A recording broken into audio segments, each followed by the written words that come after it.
Assalamualaikum warahmatullahi wabarakatuh.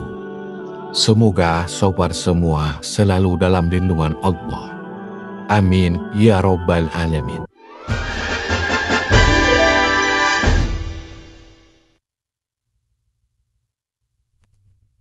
Ada cerita tentang jin tinggi besar yang tinggal di gua yang angker, di sebuah bukit kecil yang terpencil dari kampung sekitarnya.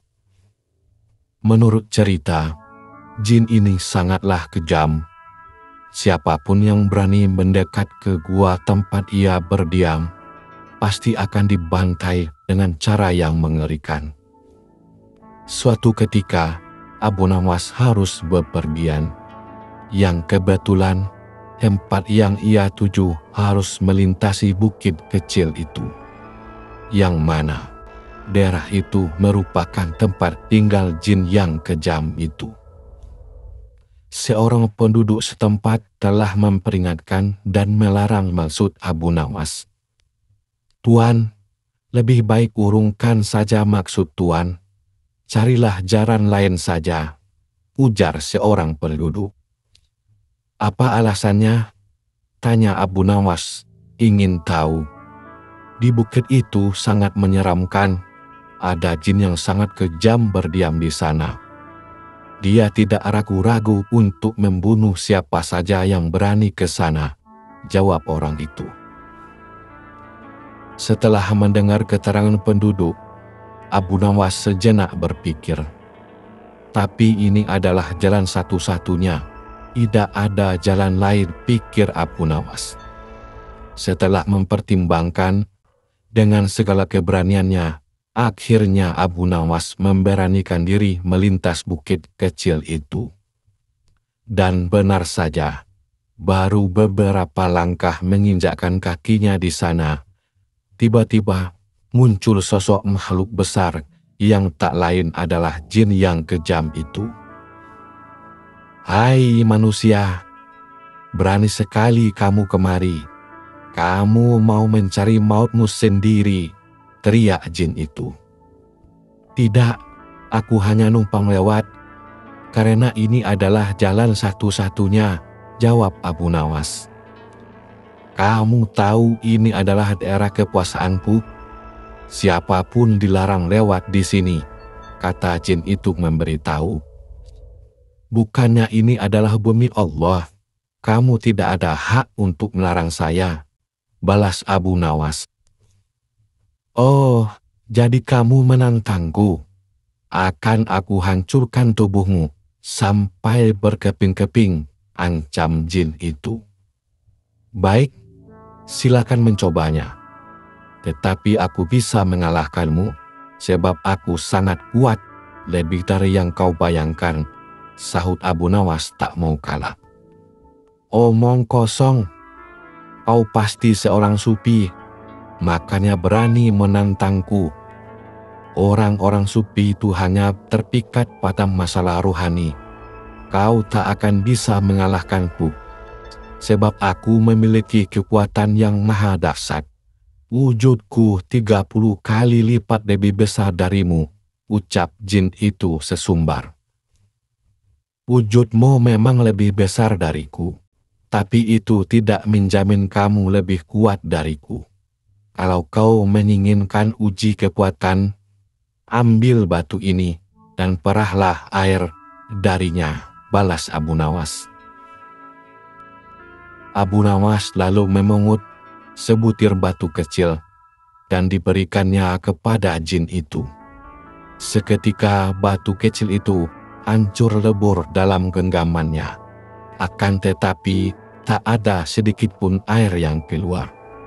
Jin itu mencoba lagi, mengulanginya beberapa kali dengan batu yang lain. Tapi usahanya sungguh sia-sia. Tetap tak ada air yang keluar. Akhirnya jin itu pun menyerah. "Ini mustahil. Tidak mungkin ada air di dalam batu. Coba kau tunjukkan kalau batu memang ada airnya," kata jin itu ingin tahu. Dalam suasana yang temaram, Abu Nawas mengambil sebuah batu kecil yang rapuh.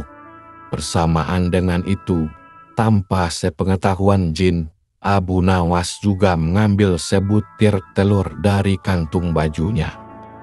Lantas Abu Nawas meremukkan batu kecil menggunakan genggaman tangannya. Seketika, cairan telur langsung menetes keluar. Melihat hal itu, jin besar sangat kagum dengan kesaktian Abu Nawas. "Kamu hebat. Menginaplah di guaku malam ini. Aku akan menjamu engkau dengan bermacam hidangan yang lezat." Jin itu mencoba membujuk Abu Nawas. Abu Nawas pun tak keberatan dengan ajakan jin. Tak ada salahnya menginap di gua jin ini, karena sebentar lagi hari akan gelap, pikir Abu Nawas dalam hatinya. Abu Nawas pun mengikuti jin itu masuk ke dalam sebuah gua yang sangat besar. Sesampainya di dalam gua, Abu Nawas sungguh terkejut. Ia melihat begitu banyaknya harta dan perhiasan. "Dari mana semua harta ini?" tanya Abu Nawas. Jin itu memberitahukan bahwa semua harta dan perhiasan tersebut adalah milik para kabilah yang tersesat dan sudah ia bunuh. Seperti janji jin itu, Abu Nawas pun dihidangkan dengan makanan yang enak dan mengunggah selera. Tak menunggu lama, mereka pun makan dengan lahapnya. Setelah dijamu makan malam, jin itu mempersilahkan Abu Nawas untuk istirahat. "Berbaringlah di sebelahku dan tidurlah," kata jin itu. Jin itu kemudian membaringkan dirinya dan segera tertidur. Sementara itu Abu Nawas yang secara naluri mengetahui adanya bahaya yang mengancam, segera bangkit dan menyembunyikan diri di tempat yang agak jauh dari jin itu. Tapi sebelumnya ia sudah mengatur tempat pembaringannya agar seolah-olah ia masih tidur di samping jin itu. Tak lama berselang, jin itu pun terbangun. Tepat dugaan Abu Nawas, jin itu mengambil sepotong pohon yang besar, lalu menyerang Abu Nawas dengan sekuat tenaga yang ia kira masih tidur di sampingnya. Jin itu memukul sebanyak 7 kali. Lalu ia kembali berbaring dan tertidur di samping Abu Nawas. Setelah jin itu benar-benar tertidur, barulah Abu Nawas kembali tidur di samping jin itu di posisi yang semula. Ketika hari sudah hampir pagi, keduanya pun terbangun. Sungguh betapa terkejutnya jin melihat Abu Nawas masih hidup. Bahkan tak ada cedera sama sekali.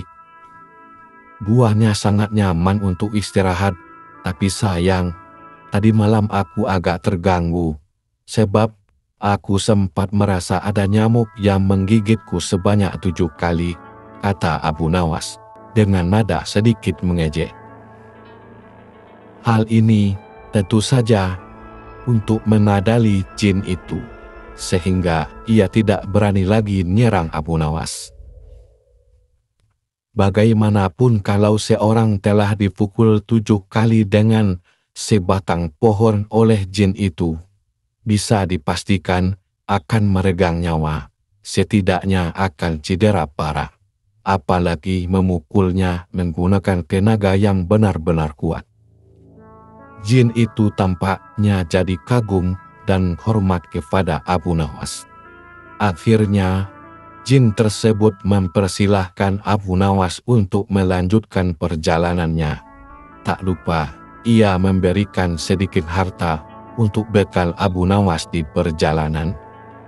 Berkat kesyadikannya, malaikat maut pun tak jadi menghampiri Abu Nawas.